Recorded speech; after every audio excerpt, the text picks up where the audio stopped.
Welcome to the IDP Hunting Grounds. I'm your host, Steve Hungarter. You guys can find me on Twitter. My handle is IDP Hunter. I am a writer over at IDP Guys, IDP Plus now, and also over at the Fantasy Six Pack. I also do this YouTube channel, and I'm on a couple other networks like Fantasy Football Universe. I'm on goingfor2.com sometimes. I'm on a couple different networks. And what I try to do, guys, is I try to search for some of the most unique leagues, some of the unique people. I've had football players on this show. I've had inventors. I've had writers. I've had authors. I've had doctors. And tonight, I think I have something in store for you guys. I think this is kind of neat. My co-host tonight is Aiden Shahamid. What's going on, Aiden? Hey, man. Nothing much. Happy to be here. Very thankful that you brought me on. Oh, no problem at all. And his handle is @Falchion. And where I met Aiden is, everyone talks about Reddit and how abusive and nasty people are behind screens. But Reddit's a good place for information. I'm always searching for good leagues, good information sources. Aiden has a Discord off of Reddit. So for those people, for the audience at home, for the people on Spotify that don't know, go ahead and check out this Discord that he has, and I'll let him explain. So we've been together for about a season and a quarter now, Aiden, and we've put together some good content. And I just want to give you a compliment before we begin. I've been putting a lot of my videos in your channel, and I think my views have gone up from like 400 views all the way to 2,000 views. So what you have going on in that community is wonderful, and it's just popping and it's growing. I have a friend of mine, his name's Grant, my buddy Grant. He's like, dude, you're getting views from Russia. You're getting views from Afghanistan. What are you doing? I'm like, I don't know, man. People are out there. Reddit's free. People want information. People want to know about IDP like we do. So I just wanted to give you a compliment on that and bring you on and just discuss this Reddit kind of secret underground you have going. You also built a website, did you not, recently? Yes. So how we originally started was actually about week 2 of last season. I started to put this Discord together. I advertised on Reddit, some other different places. And I think that's how we initially met. And since then, we have grown to over 300 managers on our Discord. And we have just launched this full website this past week, where you can see we have different articles, from articles to trade value charts. We also have a link to our Discord there as well. So we have really grown this community, and we're trying to build up the IDP community and kind of help in that regard. On our website here, we have trade value charts for offense and rookie picks, an in-depth analysis of the top defensive tackles and rookies there, a beginner's overview of IDP, and so much more. Our goal here is to produce quality content for IDP, both for the rookie that's first dipping their toes into IDP waters, as well as the experienced IDP veteran in deep 20, 32 team leagues with crazy 40, 50, 60 player rosters and all kinds of custom scoring. So that's kind of our goal here, is to really build that community kind of hub sense and have a very positive environment where people can go and talk about different players, talk about what their teams, get personal advice on our Discord as well from our IDP advisors, and just kind of help create that community sense as a whole. I was thoroughly impressed with you have over 300 managers doing this writing and just pouring their time into it. And then your rookie content's amazing too. So hats off to you. We actually just finished a kind of like a best ball style, but we just finished this huge monster draft. And I was hoping you had time to kind of go over it and review it for my audience, if you don't mind. Yeah, happily. Before we begin, I just wanted to ask you, what inspired you to come up with this idea? And, what's your background in doing this kind of stuff before? Because this looks amazing. This is really good work. So I'm actually I don't really have any background in computer coding or anything like that of the such. I've been playing fantasy football for 5-6 years now, give or take. Mm-hmm. And just kind of my background, I tend to have, when I dive into something, I tend to take a very deep dive into it. In high school, when I was 19 years old, I received my first utility patent from the U.S. Patent and Trademark Office. Oh, and wow. I currently actually just submitted my second utility patent to United States Patent and Trademark Office about a month ago. So when I dive into something, I really dive into it thoroughly. That first patent originated actually from a high school science fair project that I really took to the nth degree.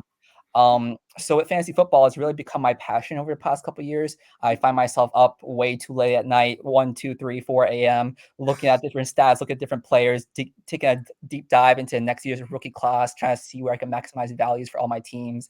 And just that's kind of where the passion came from. And then I wanted a community that kind of reflected that.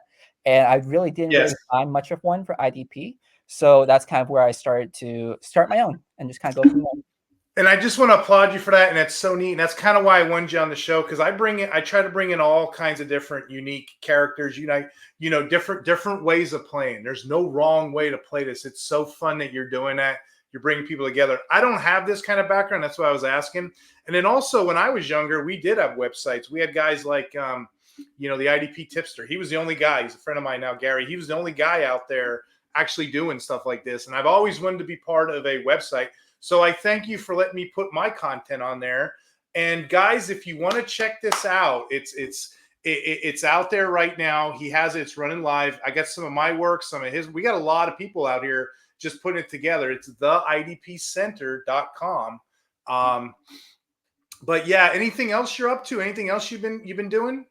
Yep. So right now, primarily for that website, we're working on the IDP trade value chart, and that's going to have values for different types of leagues, whether that's big play heavy leagues, impact big play heavy leagues, tackle heavy leagues, or more balanced scoring. So you could kind of get a taste for IDP trade values, particularly for Dynasty in these different league formats, as well as how many IDP stars do you have? Do you have a very shallow league and like 3 Nice. IDP players? Do you have a more deeper format that may have 10, or some crazy ones that are like 32 teams deep and you're starting 14 IDP players? Those values will change by that. So our upcoming IDP trade value chart will kind of differentiate and have different values for each of those. We have upcoming previews of the rookie linebackers class. I have one of our contributors is working on that, as well as a plethora of other content that's coming out here soon. Yeah, and this Reddit community is growing, and I think it's because of your Discord and because of your growing website too. It's so interesting you said that, Aiden, because like people ask me, "Hey, who would you rather, this guy or that guy?" I got to know context. How many flex? How many linebackers? How much scoring you have? Do you remember doing this? Look at this monster draft we put together. You put together, I should say. I was just a part of it. 18 rounds, 12 teams. Let me just read the scoring to the audience at home. You put together this scoring, right? It was 3 points sack, 6 points interception, 4 forced fumbles, 4 fumble recoveries, 0.1 for a sack yard. Safeties, you were given 4. Holy cow. Tackles for loss, 3. Solo tackles, 1.25. Assists, 0.75. QB hits, 2. Doing the math on that, Aiden, that sounds like a big play or sack heavy league to me. What made you come up with that kind of scoring for this draft? Yep, definitely. I tend to love the big play scoring a lot more, just because I love that feeling of jumping out of my seat and saying "hell yeah" when like Alex Highsmith gets a sack randomly on a otherwise boringly offensive like football night. I like that adrenaline rush. I also like to still reward those smaller impact plays like tackles and stuff like that to a smaller degree, but those really big plays is what I really tend to enjoy, at least when I'm watching football. So I kind of translate it over to score and try to keep it balanced between those defensive linemen and linebackers to a fair degree as I went as well. That was actually my next question to you. What kind of formats do you prefer, and what's a unique league of yours that you play in currently right now? I think the most unique league is what we call a 32 team namesake. So we have 32 teams. Every team is named after one of the NFL teams. For example, Kansas City Chiefs is named Kansas City Chiefs in our league. At our startup draft for that league, we first drafted the namesake in order 1 to 32. And you're drafting namesake. When you draft the namesake, you get automatic rights to 3 players, 3 offensive and 3 defensive players on that roster. For example, Eagles took Jalen Hurts, Devonta Smith, and AJ Brown off the bat from their offensive side. For me, I am in that league. I was the Rams. I took at that time Bobby Wagner, Aaron Donald, and Jalen Ramsey on the defensive side. So you get rights to 3 offensive and 3 defensive players off the bat at the start of draft. And every draft thereafter, you have rights to 1 rookie that NFL team drafted. So Neat. this year I have the rights to the NFL, the player that the Rams pick rather.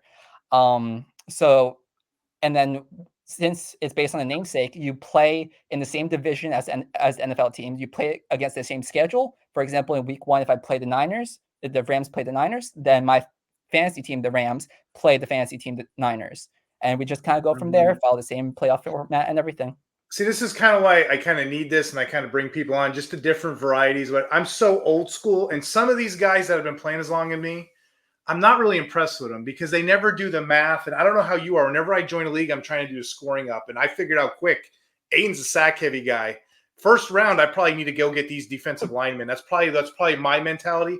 Not everybody does that though. So there's a lot of guys out there that are like, I've been playing since 2000. Okay, why are you in 5th place in your league every year? You know, you have to develop and expound. And guys like you are creating a community. They're building websites and they're playing. I've never even heard of that. I've never even heard of that league. So thank you for sharing that with me. In this particular draft, let me just read you round 1. Okay. 1.1 was Micah Parsons. 1.2 was Nick Bosa.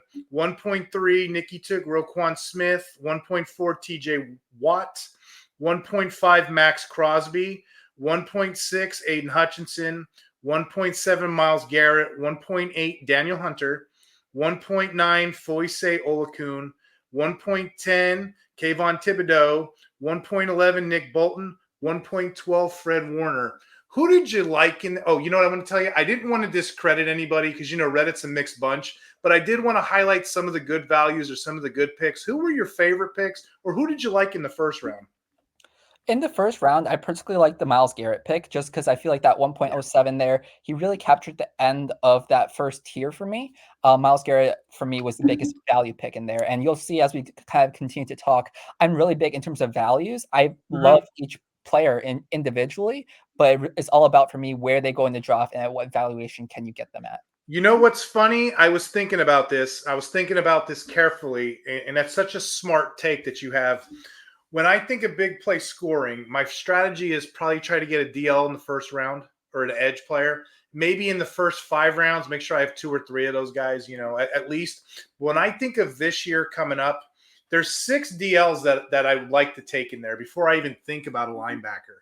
Okay. And you said it, TJ Watt, Nick Bosa, Myles Crosby, in whatever order, dealer's choice.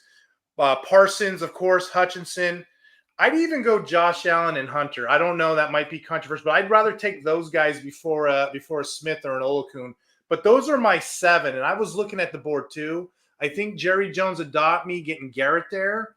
I'm a big believer on Hutchinson this year too. I think he can move himself up a little bit, but I think those are your big 7 this year, followed by I would say Kayvon Thibodeau is just right outside that tier, with guys like Will Anderson, Khalil Mack knocking on the door. But that should be your first rounder, give or take. What says you? Yep, I completely agree with that. Especially in drafts on Sleeper and some other sites, I particularly like to focus on players that do have that dual designation as well. Just because I Yes. love having that flexibility in my roster, even through the middle and later parts of the draft. That if I know I have a dual designation player, I can be a little bit more flexible with who I draft and who I target at that point in time. And even for season-long leagues, I know this was a mock, but for season-long leagues, I can then tailor trades and stuff a little bit better down the road because I do have that flexibility there. I think the duel is a big deal, and you know, dealer's choice between Parsons and Watt. But like these best balls, these sack heavy bet, I love playing sack heavy best balls. That's like my new addiction. But I'd say like TJ Watt, right? TJ Watt is the prize, I think, in the first round because he led everybody in points last year. He was just on a terror, right? And to get him where they value him, like I mean, shoot, he went 1.4 in this one. I don't know if I'm pronouncing this right. Malele, he knows his football. He drafted him 1.4. I think that's good value too. But again, it's so hard to say, oh, you got good value 1.4. You had a 4th overall pick. Us guys on the back end, me and you were on 1.8 and 1.6 because we were trying to scoop up that value. But that was overall a good round, I'd say. Yep, definitely. I That's mean, why I actually prefer dynasty leagues where you could trade and stuff because then you could move around the board, yeah. get your guy, maximize value on every single one of your picks. Like I'm the guy in a startup draft that I'd be making 20, 30 trades before it even hits round 10 just to maximize every little bit of value. Uh-huh. Now you did this a snake draft, so we had 2.1 for the second round. We had Sauce Gardner, 2.2 Quay Walker, 2.3 Josh Allen, 2.4 Brian Burns, 2.5 Matthew Judon, 2.6 Joey Bosa, 2.7 Chris Jones, 2.8 Quinnen Williams, 2.9 Trey Hendrickson, 2.10 TJ Edwards, 2.11 Devin White, 2.12 Hassan Reddick. Who you like there? I also like your pick of Matthew Judon, but I think in hindsight, post free agency, I find the White pick here very interesting. As he moves over to Eagles to be that Yeah. hopefully the middle linebacker there. He has been productive, but not really truly wowed since his second year with that 140 tackles and 9 sacks. But I think he should have a good shot of matching that or doing even better this season with the Eagles. Yeah, I didn't want to give my own pick away. I did like that pick. I also like I keep saying Mal lately. He made some good picks in this. He had 2.9 Trey Hendrickson. That's really good value for as many sacks as Hendrickson had this year. Like, holy cow. And then I also liked 2.3 B Hole. Hole ended up taking Josh Allen 2.3, which to me I had a 1.8 grade on him. I mean, that's super good value. But I think these picks are pretty straightforward. It gets a little bit skimsy when we get to the 5th, 6th round, but Yep. good round overall. Starting with the 3.1, Jeremy Chin. 3.2 was Derwin James. 3.3, Jalen Petrie. 3.4, Will Anderson. 3.5, Zaire Franklin. 3.6, Mika Fitzpatrick. 3.7, Alex Highsmith. 3.8, Khalil Mack. 3.9, Rashawn Gary. 3.10, Carl Granderson. 3.11, George Karlaftis. And 3.12, Jesse Bates. Kind of a straightforward round. Who you like in there? For me, it's an absolute no-brainer. I think Malali, as you have said previously, got an insane value at the 3.4 here with Will Anderson. Yeah. I feel like he's a second-round talent at least in terms of this draft and this scoring. I really think he knocked out of the park with that one.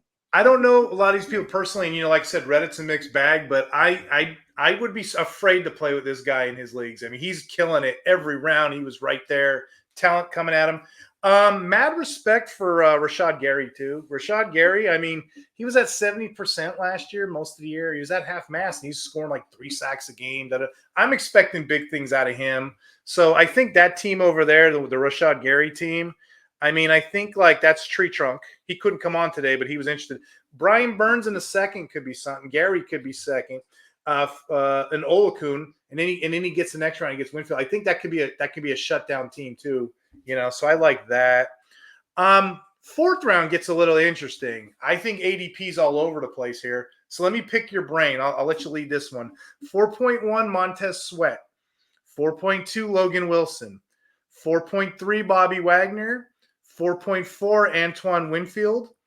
4.5 Ernest Jones. 4.6 Patrick Queen. 4.7 Terrell Bernard. 4.8 Bobby Oke. 4.9 JOK. 4.10 Chase Young. 4.11 Hufunga. 4.12 Simmons. We've seen a lot of linebackers start to come off the board here too. Yep, and I think here, right off the bat, again, that 4.01 Montez Sweat, I was actually in this draft. I was eyeing him at even my second-round pick. I saw him down there, but he was a little bit buried on that sleeper ADP draft chart, which is something to definitely keep in mind if you're ever draft on sleeper, is those IDP, ADPs are all over the board. So you really got to scroll down pretty far to make sure that you're kind of maximizing values at each pick. I thought Montez Sweat would fall further. I was clearly wrong. But I think he's a phenomenal value pick at that 4.01. Again, in my opinion, should go even in the second round here. I think there's in my opinion, there's a little bit of a tier drop off after this. I feel like there's some great picks here in terms of the more tackle heavy players like Bobby Wagner, Ernest Jones, Terrell Bernard, Okereke, JOK, and those linebackers. Great minds think alike on that one. Yeah. The Montez Sweat, I mean, he actually led 2 different teams in the sacks for the season. If we're expecting players to trend up, and I'm kind of expecting them to draft another edge because that looks like a glaring need. I can see him overproducing the 4th round spot.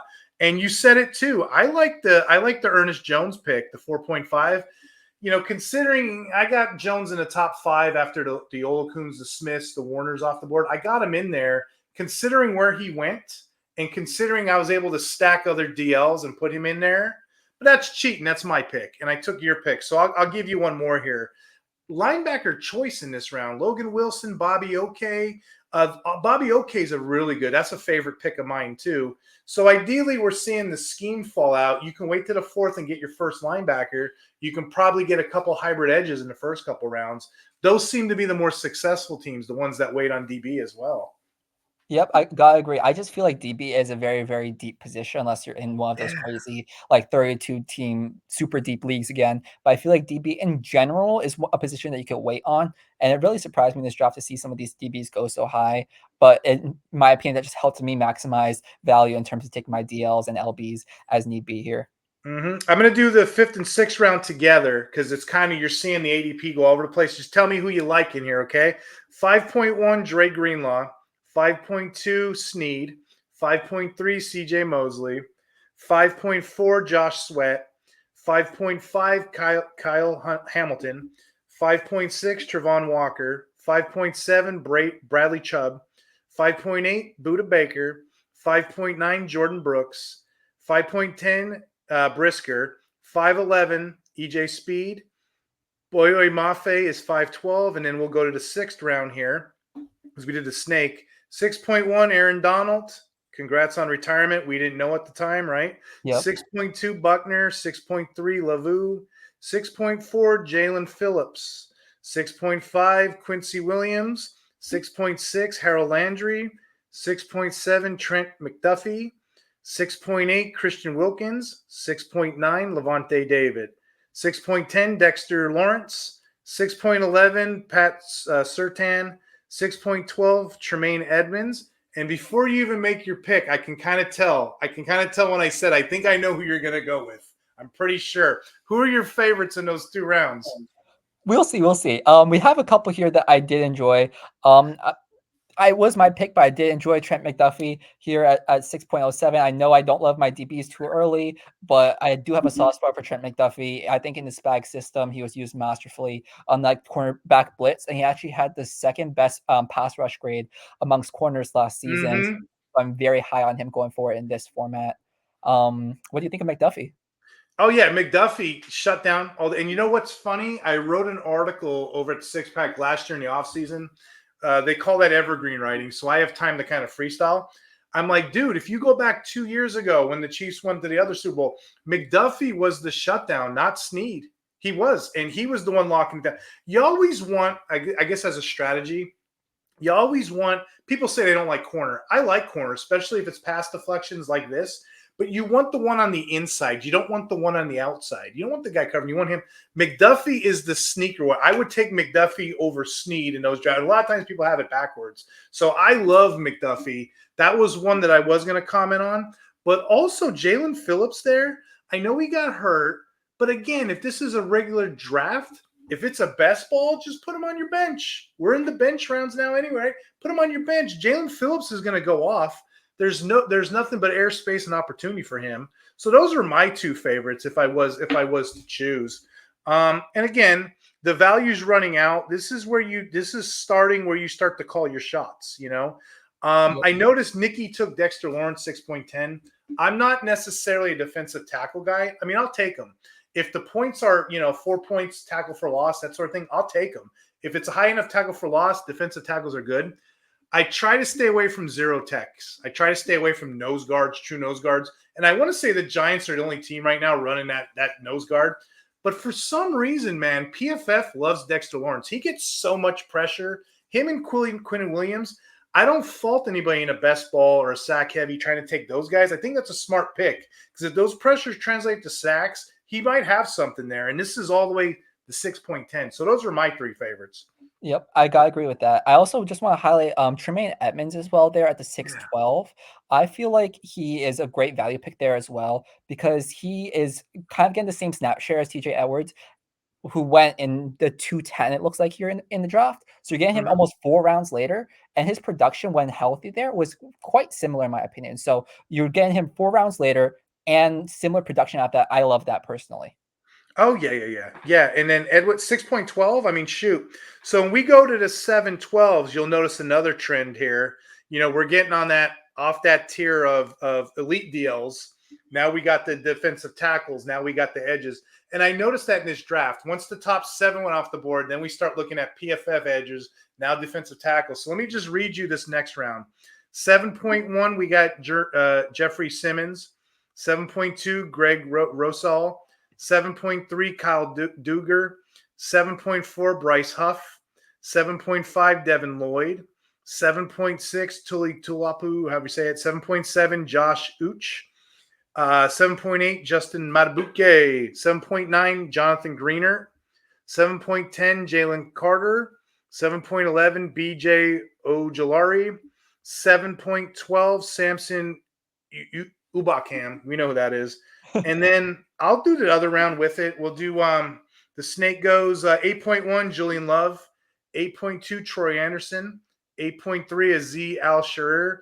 8.4, Jack Campbell. 8.5, Jermaine Johnson.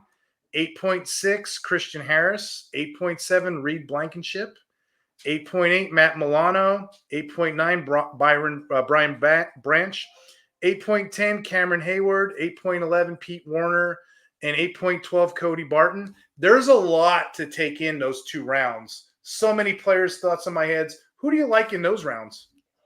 Personally, I like Renard there. At the 7.9, he just this was pre-free agency, but post-free agency, he's moving over to the Vikings. He's probably going to take over that kind of Danielle Hunter role. Obviously, he's not Danielle Hunter, but quietly last season, he had some great production. He was beside Will Anderson, or across from Will Anderson rather, and as defensive rookie of the year, Will Anderson, I think, kind of claimed that spotlight, but quietly, Grenard had a great season. He had 12.5 sacks, 9 run stuffs, another 52 tackles. So I think he had really quietly had a great season that was a little bit underrated and getting great value for him there. Yeah, he was the better player at sometimes. He was 14th in tackles for loss. I was tracking him, and he was 18th for QB hits with 22.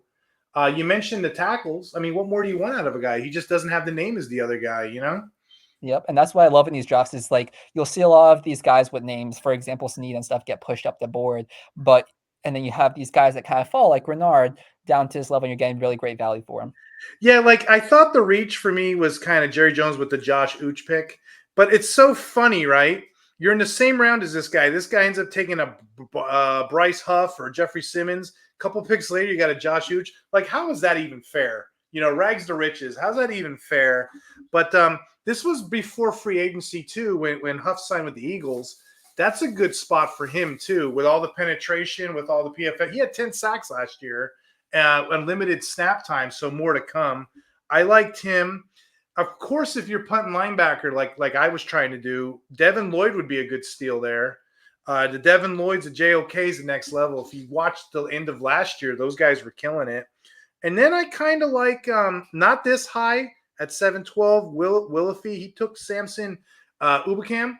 That guy in that system of the Colts, all he does is put his hand in dirt and he rushes the passer. That's all they want out of him. Sack heavy leagues, he's good. I try to sneak him in later. There's a lot of guys you mentioned earlier, Aiden.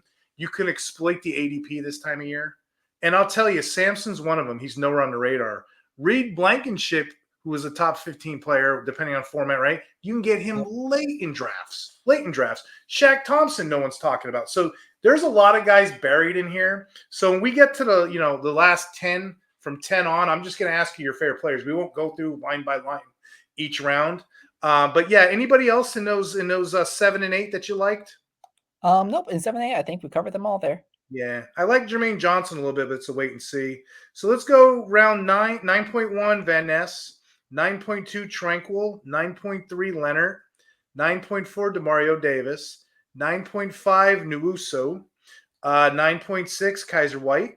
That's your pick, my friend. That was a good pick. 9.7 Preston Smith, 9.8 Sam Hubbard, 9.9 Kwity Paye, 9.10 Byron Young, 9.11 Christian Barmore, 9.12 Jermaine Pratt, and then the snake ghost. And then we got 10.1 Trevon Diggs, 10.2 Browning, 10.3 Jordan Battle, 10.4 Holland, 10.5 McKinney, and the run just continues on safety. 10.6 Thompson, 10.7 Ivan Pace, 10.8 Metellus, 10.9 Kobe Turner, 10.10 Cameron Curl, 10.11 Javon Hargrave, 10.12 Cameron Bynum. Who you like in here? I like quite a few players. I'll start off with Metellus here. I thought he is kind of that. He's my Debo Samuel of the defense, in my opinion.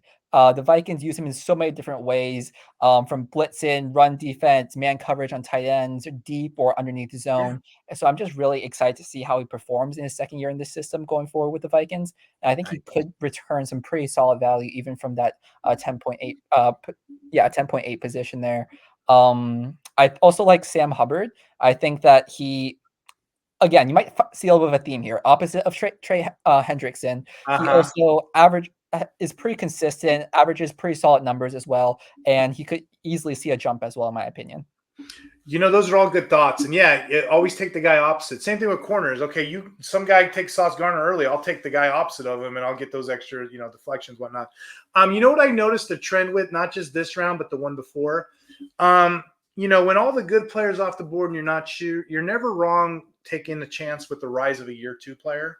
You're seeing Kobe Turner, you're seeing Byron Young. This was before the Aaron Donald retirement, but those guys got nothing but airspace and opportunity. Jermaine Johnson a little bit before that. Guys like that, when you're expecting a year two leap or a year three leap, it used to be called rather, right? When you're expecting those kind of players, they're incredibly buried on ADP because Sleeper doesn't know. People don't really know what to expect yet, their roles, and they're hybrids too. So I think those are smart picks. I mean, there's a couple players highly regarded, but when you're in the middle of your drafts and you're trying to formulate and build your team, I think those are kind of sweet picks. Yep, guys, I agree. Looking for that second year jump, and again, to your point, these guys get Mhm. buried on sleeper ADP, and you can really find some really good gems down in the queue at 99 overall, or ADP at 99, Yeah, 999. Willis, he did a couple. He did a couple. I'm looking at. He did like Trayvon Diggs late. He did Obicon late, and even to start off that next round in round 11, he took DJ Wonham. I'm kind of high on Wonham. He's a sleeper. He's going kind of undetected, but he took the Brian Burns role. And on Twitter, I kind of wrote this the other day. Frankie Louvu's gone, Shaq Thompson's gone, and then Gross Matos is gone on the Panthers.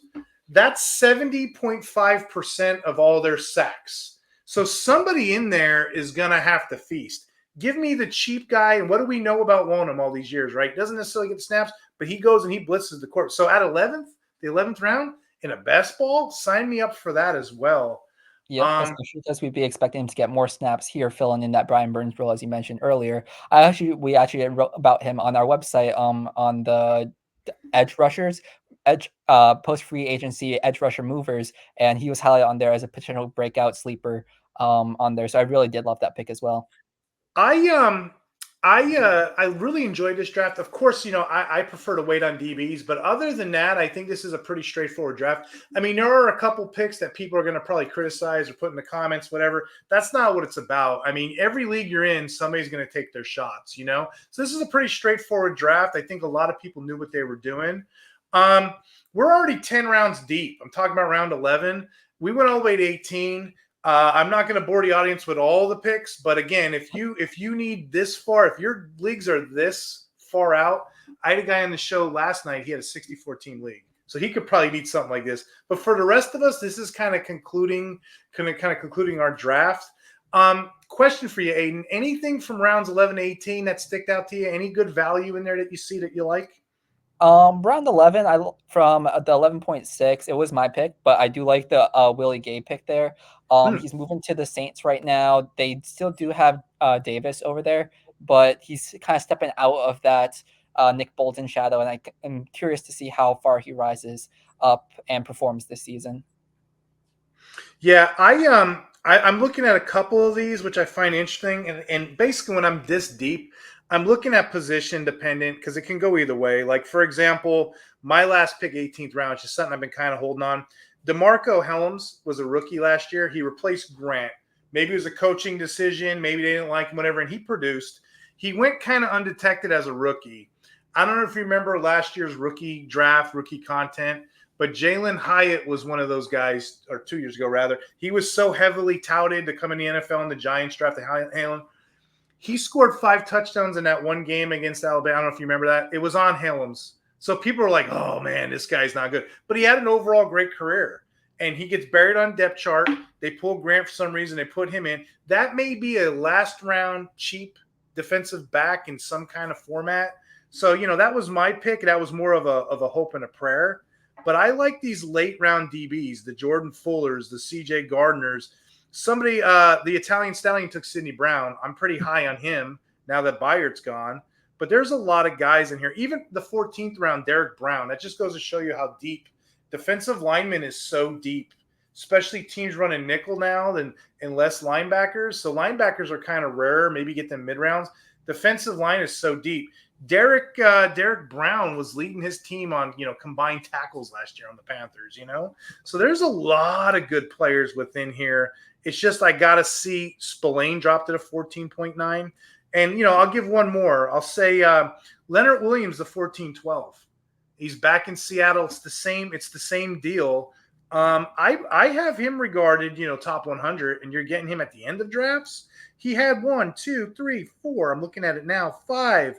He had 5.5 sacks last year after the trade. So I think Leonard Williams has some value there too. Anybody else you like? Yep, I agree.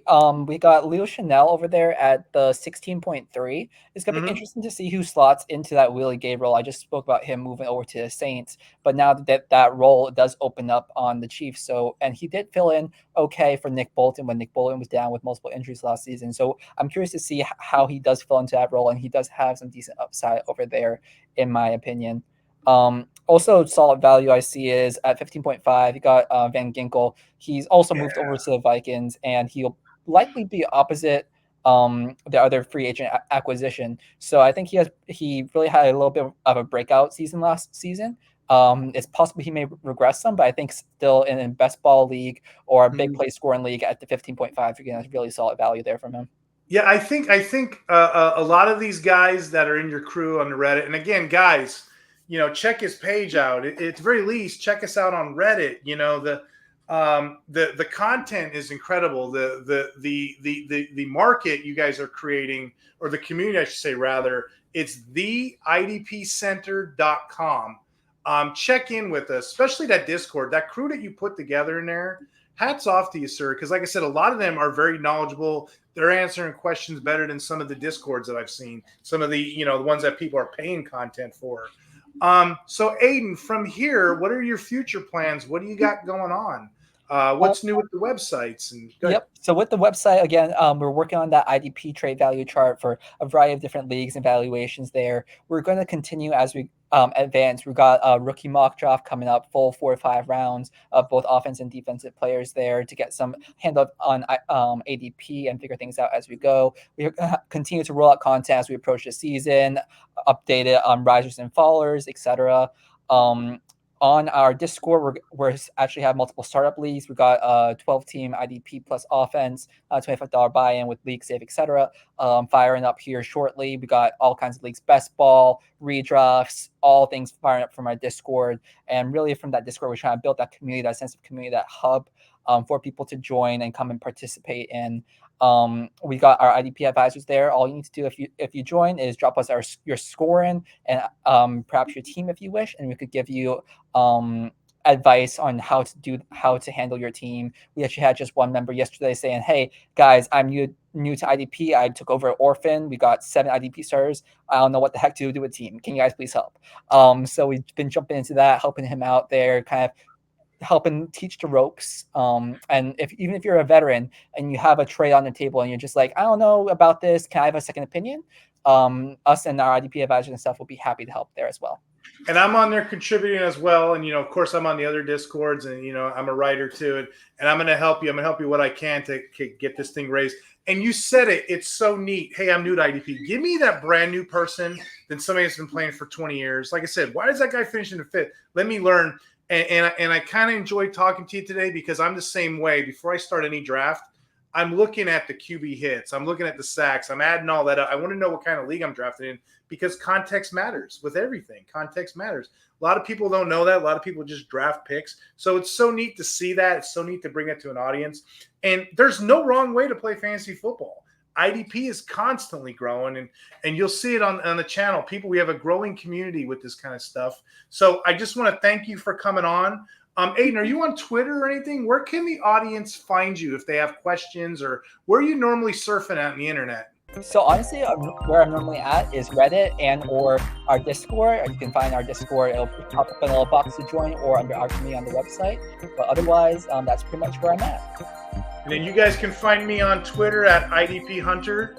I'd love to have you come on for more of these. Hopefully you enjoyed yourself today, especially for when I get to scoring questions and all that breakdown. Those are fun. The philosophy of IDP is almost as fun as the drafts to me. So again, thanks again, Aiden. I appreciate you coming on. Any closing thoughts? Nothing but except thank you for all your help with this. Thank you for having me on. I really appreciate it, man. I hope you have a nice day.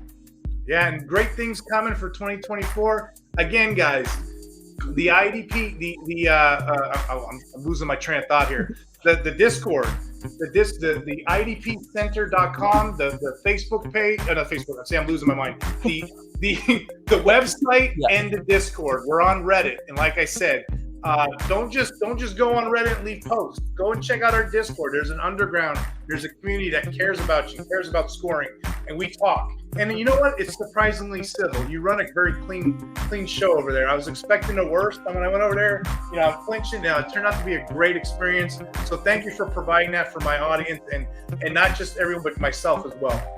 Thank you. Very happy to have you, and happy to have anyone else who joins. Okay. All right, guys, check them out, and we'll see you next week. Take care.